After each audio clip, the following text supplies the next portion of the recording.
አርዕስተ ዜና የዒድ በዓል ስናከብር የተቸገሩ ወገኖችን በመርዳትና በማሰብ ሊሆን ይገባል ሲሉ የትግራይ እስልምና ጉዳዮች ጠቅላይ ምክር ቤት ፕሬዝዳንት ሼህ አደም አብዱልቃድር ገለጹ። ምርትና ምርታማነት በማሳደግ የስነ አመጋገብ ስርዓትን ማሻሻል እንደሚገባ ተገለጸ።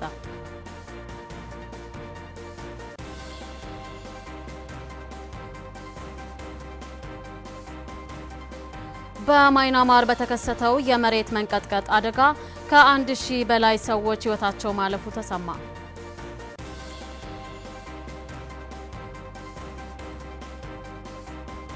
ጤና ይስጥልን እንደምን አመሻችሁ አድማጭ ተመልካቾቻችን ዋና ዜናዎችን በማስቀደም የመጋቢት 20 የምሽት ዜናዎቻችን ወደ እናንተ ማድረስ ጀመርን። ከጣቢያችን በተጨማሪ በዩቲዩብ እና በፌስቡክ ኦንላይን ላይ እንገኛለን። አሰፉ ብርሃኑ ከመላ የስቱዲዮ ባለሙያዎች ጋር አብረናችሁ ቆይታ እናደርጋለን። ከኛ ጋር ሁኑ። የዒድ በዓል ስናከብር የተቸገሩ ወገኖችን በመርዳትና በማሰብ ሊሆን ይገባል ሲሉ የትግራይ እስልምና ጉዳዮች ጠቅላይ ምክር ቤት ፕሬዝዳንት ሼህ አደም አብዱልቃድር ገለጹ። ሼህ አደም አብዱልቃድር ባስተላለፉት የእንኳን አደረሳችሁ መልእክት ለአመታት የመከራ ህይወት እየገፉ ያሉ ተፈናቃይ ወገኖች ወደ ቀያቸው የሚመለሱበት እንዲሆን መልካም ምኞታቸውን ገልጸዋል። ርግበ ገብረትንሳኤ بسم الله الرحمن الرحيم الحمد لله رب العالمين والصلاة والسلام على أشرف المرسلين وعلى آله وصحبه أجمعين የትግራይ እስልምና ጉዳዮች ጠቅላይ ምክር ቤት 1446ኛው ዓመት ሂጅራ ኢድ አልፈጥርን ምክንያት በማድረግ የእንኳን አደረሳችሁና የመልካም ምኞት መልእክቱን አስተላልፈዋል። በዓሉ ስናከብርም በማካፈል ሊሆን እንደሚገባ የምክር ቤቱ ፕሬዝዳንት ሼህ አደም አብዱልቃድር ገልጸዋል። ለመላው የሙስሊም ትግራይ ከዛም ቀጥሎ ኢትዮጵያ ውስጥ ላለው ሙስሊሞች ወንድሞቻችን በዓለም ላይ ያሉ ሙስሊሞች እንኳን ለ1446 ዓመተ ሂጅራ ዒድ አልፍጥር አደረሳችሁ ይያልኩኝ። ዒድ ማለት ያው የደስታ ቀን ማለት ነው። የደስታ ቀን ሲባል እንግዲህ ሰውየው አንድ ሰው ብቻ ተደስቶ መዋል የለበትም። ሁሉም ሰው መደሰት አለበት። ተከፋፍሎ ተጠያይቆ ያለው ለሌለው ይረዳ ማለት ነው። ሙስሊሙ ማህበረሰብ የደስታ በዓል የሆነውን ዒድን ሲያከብር ሸሪዓውን በሚያዘውና በባህላችን መሰረት ሊሆን እንደሚገባም ሼህ አደም መክረዋል። ሸሪዓው በሚያዘው መሰረት ለዚህም የሆነበት እንግዲህ ዘካተል ፊጥራ ግዴታ ነው ብሎ የሚለው ነገር ለዚህ ነው። ዒድ ቀን ደሃዎች በየመንደሩ እየዞሩ እንዳይውሉ ከሶላት በፊት ዘካተል ፊጥራ መታደል አለበት ይላል ያው ክታቡ። ከዛ በኋላ በጣም አጥብቆ ከልክሎታል። ለምን መውጣቱ ግድ ነው። እስካለወጣ ድረስ በሰውየው ጫንቃ ላይ ነው የሚኖረው ማለት ነው። ግን መውጣቱ ለይቀር ከሶላት በፊት መሆን አለበት። እንግዲህ እሱ አከፋፍለን ዘካተል ፊጥራ አከፋፍለን ወደ ሶላት እንገባው ማለት ነው።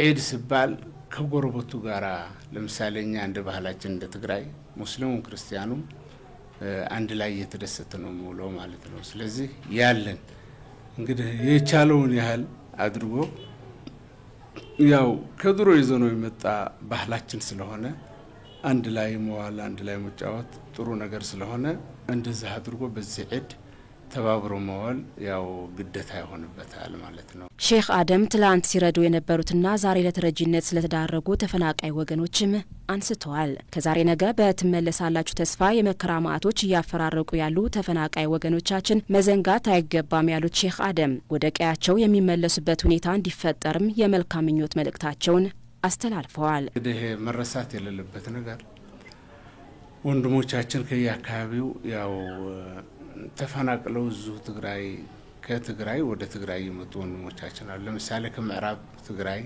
ወደዚህ ወደ መሀል ሀገር ወደ መቀለም ወደ ሽረም አድግራት በተለያዩ ከተማዎች አሉ። ከደቡብም እንደዛ ማለት ነው።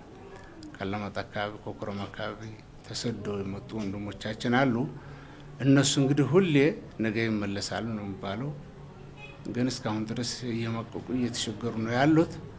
አላህ እንግዲህ እኛ ለአላህ የምንመኘው ለሚቀጥለው ዓመት በታቸው እንደውሉ እየተመኘን ለአሁኑ ግን ሁሉም ሰው እነሱ እንዲያግዛቸው ይሄ ዒድ እንዳያስቡ እንዳይሰማቸው ሁላችንም በቻልነው ያህል ማለት ነው ሄደን እዛ ቦታ ላይ በመጠየቅ የተቻለ ይዘን ወንድሞቻችን በማስደሳት እንግዲህ አንድ ላይ ተደስተን እንድንውል በዛ አጋጣሚ መልእክታችን እንደ ክልል እስልምና ጉዳይ ለማስተላለፍ እንወዳለን። ወሰላሙ አለይኩም ወራህመቱላሂ ወበረካቱ። በተለያዩ ማህበራዊ ኢኮኖሚያዊ ችግሮች ውስጥ ያለው ህዝባችን በማገዝ ችግሮቻችን ማቃለል እንደሚገባ ተገለጸ። የኢትዮጵያ ንግድ ባንክ የዒድ አልፈጥር በዓልን ምክንያት በማድረግ ለተቸገሩ ወገኖች ማዕድ የማጋራት መርሃ ግብር አካሂዷል። ረግበቀሩንሳይ 1446ኛው የዒድ አልፈጥር በዓልን ምክንያት በማድረግ የኢትዮጵያ ንግድ ባንክ መቀለ ዲስትሪክት አብሮነት ለበጎነት በረመዳን በሚል መርህ ሐሳብ ለ150 የመቀለ ከተማ ነዋሪ ሙስሊሞች የማዕድ ማጋራት ሰደቃ መርሃ ግብር አካሂዷል። መርሃ ግብሩ በየዓመቱ የሚከናወን መሆኑን የገለጹት በኢትዮጵያ ንግድ ባንክ የመቀለ ዲስትሪክት ዳይሬክተር አቶ ኤልያስ ልሳነ ወርቅ ድጋፉ መደጋገፍ ተጠናክሮ መቀጠል ያለበት ማህበረሰባዊ እሴታችን በመሆኑና አርአያ ለመሆን የተደረገ መሆኑንም አብራርተዋል። አሁን በባህላችንም መሰረት ማህበረሰባችን በሙስሊሙም በክርስቲያኑም የመረዳዳት ባህል አለንና ይሄ ደግሞ ተጠናክሮ መሄድም ስላለበት እንደ አርአያም መሆን ስላለብን ነው። እንደ ድርጅት ብቻ ሳይሆን በግለሰብ ደረጃ የሚደረጉ የመረዳዳት ባህሎችም ተጠናክሮ መሄድ ስላለባቸው ነው። በዚህ ብቻ ሳይሆን በሌሎች በዓላትም እነኚህ ትልልቅ ማንኛውም ማድረግ የሚችል ሰው ማንኛውም ድርጅት ይሁን ግለሰብ ይሁን ማድረግ ያለበት ስለሆነ ነው። ዘንድሮም እንደ ባንክ ለ150 ሰው የሙስሊም ማህበረሰብ የተወሰነ ለዓመት በዓል ሙያ ያዘጋጀ ነው ማለት ነው። በመርሃ ግብሩ የተገኙት የትግራይ እስልምና ጉዳዮች ጠቅላይ ምክር ቤት ፕሬዝዳንት ሼክ አደም አብደርቃድርና የምክር ቤቱ ዋና ጸሐፊ ሐጂ መሐመድ ካሕሳይ በበኩላቸው የኢትዮጵያ ንግድ ባንክን በማመስገን በቀጣይ ከእርዳታ ባለፈ ተቋማዊ ለውጥ የሚያመጣ ስራ እንዲሰራም ጥሪ አቅርበዋል። ኢትዮጵያ ንግድ ባንክ የኢትዮጵያ ንግድ ባንክ ሁሉ ጊዜ ከጎናችን በመሆን ጥሩ ስራ እየሰራ የመጣ ባንክ ነው። አሁንም አቅም ለሌላቸው ወንድም እህቶቻችን ድጋፍ እያደረገ ነው። ለሁሉም የተቸገረ መድረስ ባይቻልም ለከፋው ለባሰው ቅድሚያ በመስጠት እየተደረገ ነው። ለማአንቲ ባንኪ ንግዲ የኢትዮጵያ ንግድ ባንክ ዛሬ ለ150 ተረጂ የኢፍጣር እየሰጠ ነው። እንደ እስልምና ጉዳዮችም በየዓመቱ ለምታደርጉት ድጋፍ እናመሰግናለን። ሁላችንም ሀገራችን ሰላም እንዲሆንልን ዱዓ ማድረግ አለብን። ባንኩም መርዳት ብቻ ሳይሆን ተቋሞችን በመክፈት እንዲሰራ ጥሪ አቀርባለሁ። የማዕድ መጋራቱ ተካፋይ የሆኑት ወገኖች በበኩላቸው ለተደረገላቸው ድጋፍ አመስግነው ተጠናክሮ እንዲቀጥልም ጥሪ አቅርበዋል። እየዘምስግን የቀኔልና በረካ ሆኑ በጣም ነው ማመሰግነው። በረካ ሆኑ ቁሙልን። በጣም ደስ ብሎናል። በዓሉ እየተጋገዝን ማክበር አለብን። ረቢ ሙሉ ይስጣችሁ። የተገኘው እየተረዳን ነው። እኔ አሁን ምስኪን ነኝ። ለበዓል መዋያ ስለረዱኝ አመሰግናለሁ። ለሰጡን አካላት ሁሉ አመሰግናለሁ። በዓል ስለሆነ ብዙ የጎደለ ስላለን እንደዚህ ስለደገፉን ደስ ብሎናል። ሌላውም በዓሉን በመተጋገዝ ሊያከብረው ይገባል። ሁሉም ቢደጋገፍ ችግሮቻችን ማቃለል ይቻላል ያሉት አቶ ኤልያስ ልሳነ ወርቅ በተለያዩ ማህበራዊ ኢኮኖሚያዊ ችግሮች ውስጥ ያለው ህዝባችን ለመርዳትም በየደረጃው ያሉ አካላት ሁሉ እንዲረባረቡም ጥሪ አቅርበዋል። ማህበረሰባችን በነበረው ሁኔታ በጣም ተጎድቷል። ከፍተኛ ችግር ውስጥ ያለ ማህበረሰብ ነው ያለነው። እኛም የማህበረሰቡ አካል ስለሆንን ከፍተኛ ችግር ውስጥ ነው የሚገኘው ማህበረሰቡና ማንኛውም ማገዝ ያለበት አካል ቅድም እንዳነሳሁት በግለሰብም ደረጃ በድርጅትም ደረጃ በየትኛውም የሃይማኖት እምነት ውስጥ ያለ ለማንኛውም እገዛ ማድረግ ይጠበቅብናልና ሁላችንም ተባብረን በዓላትም ቢሆን በሌላ ጊዜም መተባበርና መተጋገዝ አለብን እንደ ማህበረሰብ። የመረዳዳት ባህላችን በበዓላት ወቅት ብቻ ሳይሆን በሌሎች ጊዜያትም ተጠናክሮ ሊቀጥል የሚገባው እሴት መሆኑንም ተመላክቷል።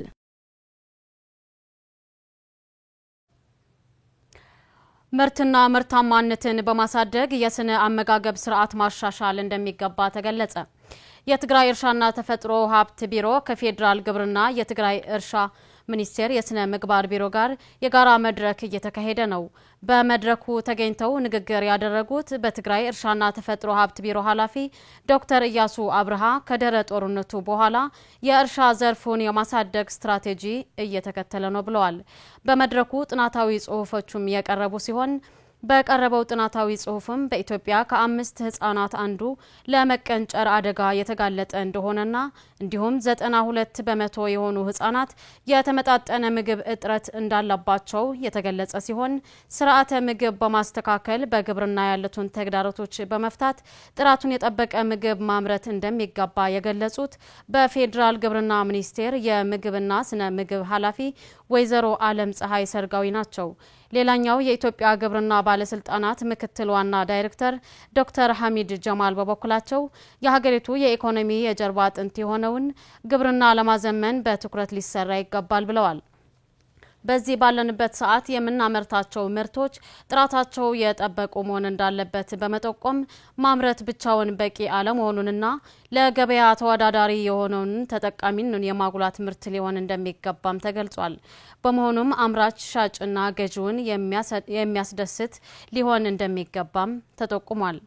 ዓለም በዋናነት ከሚያስጨንቋት ጉዳዮች አንዱ የምግብ ዋስትና በመሆኑ የኬሚካል አጠቃቀማችንና የኢንዱስትሪዎች መብዛት በምርት ጥራት ላይ ትልቅ ጫና እያስከተለ ይገኛል። በዚህ ምክንያትም በህፃናትና አዋቂዎች ሞትና በሽታ ከማስከተሉ ባሻገር ምርቶች በዓለም ገበያ ተወዳዳሪ እንዳይሆኑ አድርጓል። በዓለማችን በየዓመቱ 110 ቢሊዮን ኪሳራ እያስከተለ ያለውን ጥራቱን ያልጠበቀ ምርት ጥራቱ እንዲጠብቅ በመስራት በኢኮኖሚያዊ ላይ እያስከተለ ያለውን ኪሳራ ለመቀነስ መሰራት እንዳለበትም በመድረኩ ተመላክቷል ስትል በመድረኩ የቆየችው ባልደረባችን ዘውዱ አለማየሁ ዘግባለች።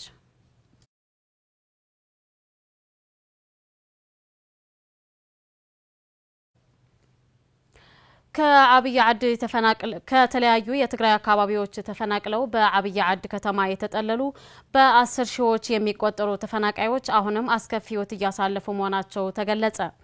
እነኚህ ተፈናቃይ ወገኖች አሁን ላይ ለከፋ የውሃ እጥረት ተጋልጠው እንደሚገኙና ከኦክስፎም የተባለ ድርጅት ችግሩን ለመፍታት ጥረት እያደረገ ቢሆንም ያጋጠመው የውሃ እጥረት ግን አሁንም መፍታት እንዳልተቻለ አዲስ ስታንዳርድ ዘግቧል። ከሁመራ የተፈናቀለችው የ8 ልጆች እናት ወይዘሮ ብርዛፍ ገብረ እግዚአብሔር አሁን በተጠለለችበት የአብይ ዓድ መጠለያ ጣቢያ ላይ ከመጀመሪያ ስትመጣ በስፍራው ውሃ የሚባል እንዳልነበረና በአካባቢው ያለው ጥቂት ውሃም ቢሆን በሰው ብዛት የተጨናነቀና ጥራት የሌለው መሆኑን ገልጻለች። ለጤና እክል እየዳረጋቸው እንደሆነም ለአዲስ ስታንዳርድ ትናገራለች። ኦክስፋም ከአውሮፓ ህብረት የሚገኘውን ድጋፍ በመጠለያ ጣቢያው ለሚገኙ የምዕራብ ትግራይ ተፈናቃዮች የሚሆን የንጹህ ውሃ አቅርቦት አሁን ላይ በመጠኑ እንዲሻሻል ማድረጉ ወይዘሮ ብርዛፍ ገልጻለች። መሻሻሎች ቢኖርም ያለው ችግር የሚፈታ አለመሆኑን የገለጸችው ወይዘሮ ብርዛፍ ዋና ተስፋዋና ፍላጎቷ ግን ወደ ቀይዋ ምዕራብ ትግራይ ተመልሳ የማየት ነው ስትልም ገልጻለች። ሆኖም ግን በመጠለያ ጣቢያ ያለው የውሃ እጥረት አሁንም ቢሆን እንዳልተፈታ በኢትዮጵያ የማህበረሰብ ጤና ጉዳዮች ድጋፍ ሰጪ አለም ጎመራ ከኦክስፋም ጋር በመሆን ያለው የውሃ እጥረት በመመልከት ችግሩ አሁንም በአሳሳቢ ሁኔታ እየቀጠለ ነው ብለዋል።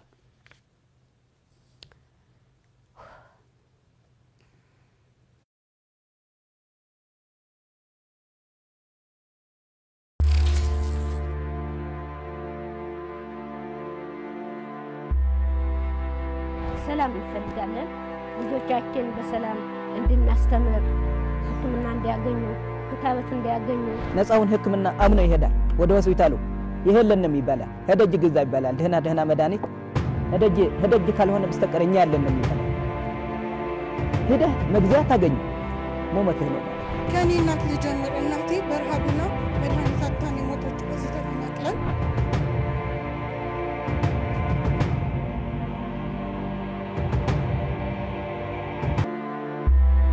በጣም ክፉኛ ወድቀን ስለምንገኝ አሁን ያለም ማህበረሰብም የፌደራል መንግስትም የኢትዮጵያ ህዝብም ለኛ ድምጽ ሆኖ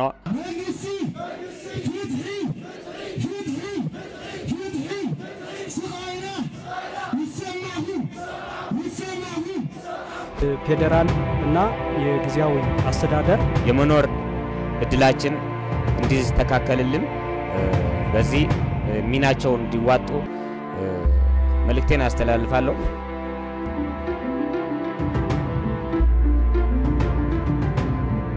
ሁለት ጊዜ 3 ጊዜ 4 ጊዜ ሰልፍ ወጥተናል። የሚሰማ ግን የለም። ሰላም ነው የምንፈልግ፣ ሰላም እንፈልጋለን። ህርሻችን ህቤታችን ለምገባ የተወረሩ ቦታዎች ወደ ግዛታቸው ተመልሰው ህዝቡ ወደ አካባቢው እንዲመለስ ስምምነት ሙሉ በሙሉ እንዲፈጸም አከንዳ መንበር ያአክለናዩ ያአክል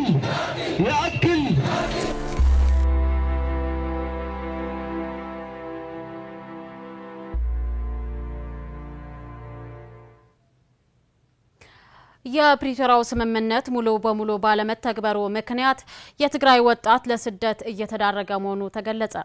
የስምምነቱ መተግበር ዘርፈ ብዙ የትግራይ ህዝብ ችግሮችና መሰረታዊ ጥያቄዎች እንደሚፈታም ተመላክቷል። ገብሩታህ ላይ አሰናርቶታል።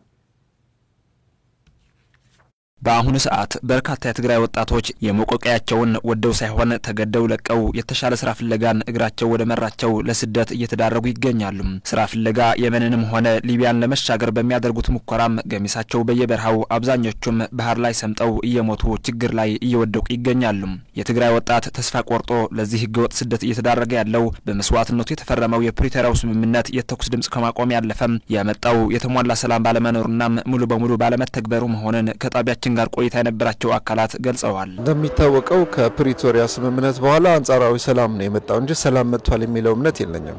የጥይት ድምጽ ነው የቆመው የሚል እምነት አለኝ። የጥይት ድምጽ ብቻ በመቆሙ ወጣት ስራ አጥነት ይቆማል ማለት አይደለም። ያው የፕሪቶሪያ ስምምነት በሙሉነት አልተፈጸመም። በምንም በፌደራል በኩል መሰራት የነበረባቸው ስራዎች ተሰርቷል የሚል እምነት የለኝም እኔ። በመክንያቱም ያው ስደት የሚሄደው ወጣት እኮ ከየትም አይደለም የመጣው ምናልባትም ከ40% የትግራይ ክልል በጠላት ስር ያሉት ቦታዎች ከዛ ተፈናቅሎ መጥቶ በየቦታው የነበረና ተስፋ ቆርጦ በኋላ ላይ በቃ እዚህም ከመሞት ባህር ላይ መሞት ይሻለኛል የሚልም ወጣት አለ እኮ።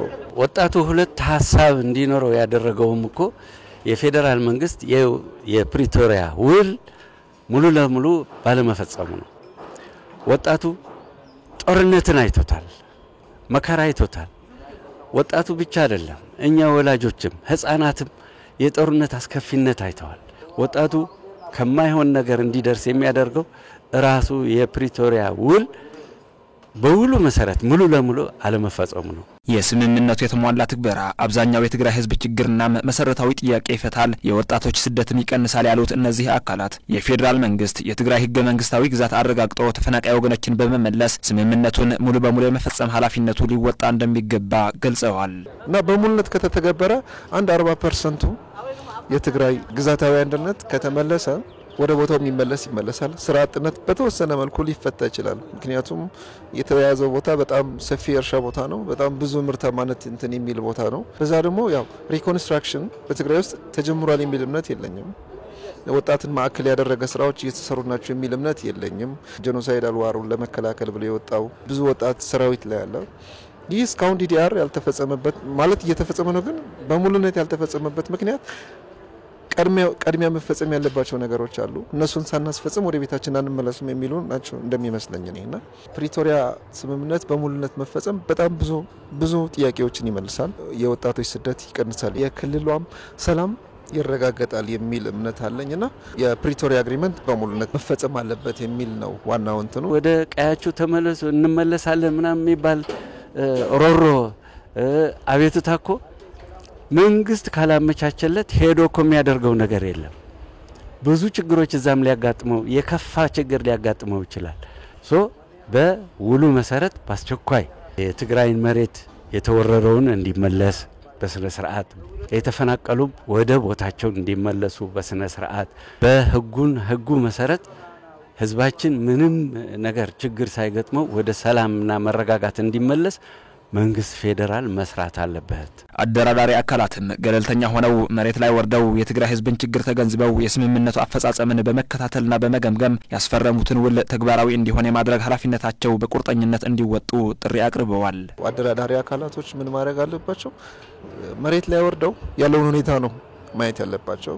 የተቀመጠው ነገር መጀመሪያ መታየት አለበት። የተፈረመበት ምን ተፈጽሟል የሚል ደግሞ ከላይ ከፌደራል መንግስት ብቻ መስማት ሳይሆን ታች ወርደው ህዝቡ ምን ያህል እንደተጎዳ ማየት አለባቸው።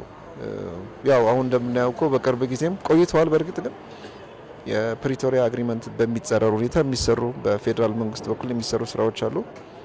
እነሱንም መኮነን አለባቸው የሚል እምነት አለኝ። ምክንያቱም አደራዳሪ አካላቶች ገለልተኛ ናቸው ተብሎ ስለሚታሰብ በእኛም በኩል የሚሰሩ ስራዎች ካሉ ይሄ ሞቶ ያለበት ብለው የራሳቸውን አቋም መግለጽ አለባቸው። በፌደራል በኩልም እየተሰሩ ያሉ ነገሮች አሉ።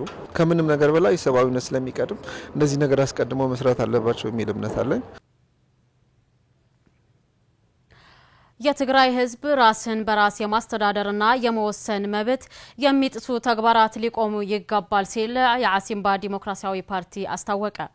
ፓርቲው ባለፉት ቀናት በጠቅላይ ሚኒስቴር ጽሕፈት ቤት የወጣውን የትግራይ ጊዜያዊ አስተዳደር ፕሬዝዳንት በኢሜይል ጠቁመው የሚል መረጃ ተከትሎ ባወጣው መግለጫ እንዳስታወቀው የትግራይ ህዝብ ራሱ በተወካዮቹ አማካይነት በመረጠው አካል ነው መመራት ያለበት ሲል ገልጿል። ድርጊቱ ተቀባይነት የሌለውና የህዝቡን ሉዓላዊ ስልጣን የሚገፋና ስምምነቱ የሚጣረስ ነው በማለት የተቃዋሚ ፓርቲው የጊዜያዊ አስተዳደር ፕሬዝዳንት መመረጥ እንኳን ቢፈለግ ህዝቡ በኢሜይል ሳይሆን ከእያንዳንዱ ወረዳ በህዝብ ተመርጠው በተወከሉት ተወካዮችና ከሁሉም የትግራይ ፖለቲካዊ ፓርቲዎች ጋር በመወያየት እንዲሁም በፕሪቶሪያው ስምምነት መሰረት ተወያይተውና ተስማምቶ መምረጥ ነው መፍትሄው የሚሆነው ሲል ማሳውቋል። ስለሆነም ህዝቡ መሪውን ራሱን የመምረጥ መብቱ ሊከበርለት እንደሚገባና ከእነዚህ አይነት መብት የሚጋፋ ተግባራት ሊቆም እንደሚገባ አሲምባ ዲሞክራሲያዊ ፓርቲ ባወጣው መግለጫ አስታውቋል።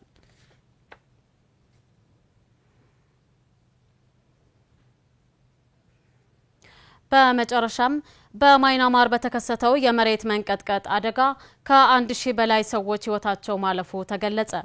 በማይናማር የተከሰተውና እስከ ታይላንድ ድረስ የዘለቀው 7.7 ሬክተር ስኬል የሚለካው የመሬት መንቀጥቀጥ አደጋው የሟቾች ቁጥር ከ1000 በላይ መድረሱ ነው የተገለጸው።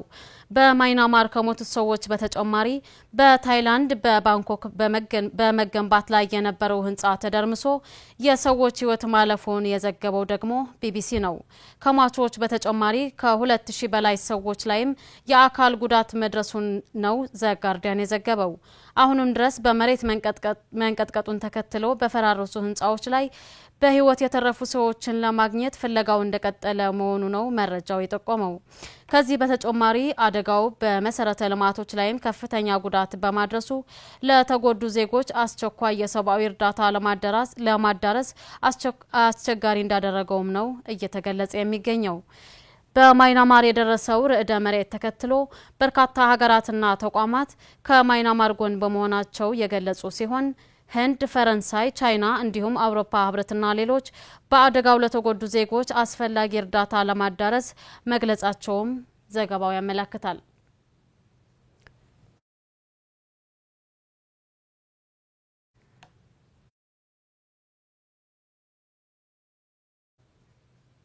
አድማጭ ተመልካቾቻችን ለምሽት ያዝናቸው ዜናዎቻችን የስካሁኖቹ ነበሩ። ከቀሪ ጣቢያችን ፕሮግራሞች ጋር መልካም ቆይታ እንዲኖራችሁ ተመኘን። መልካም ምሽት።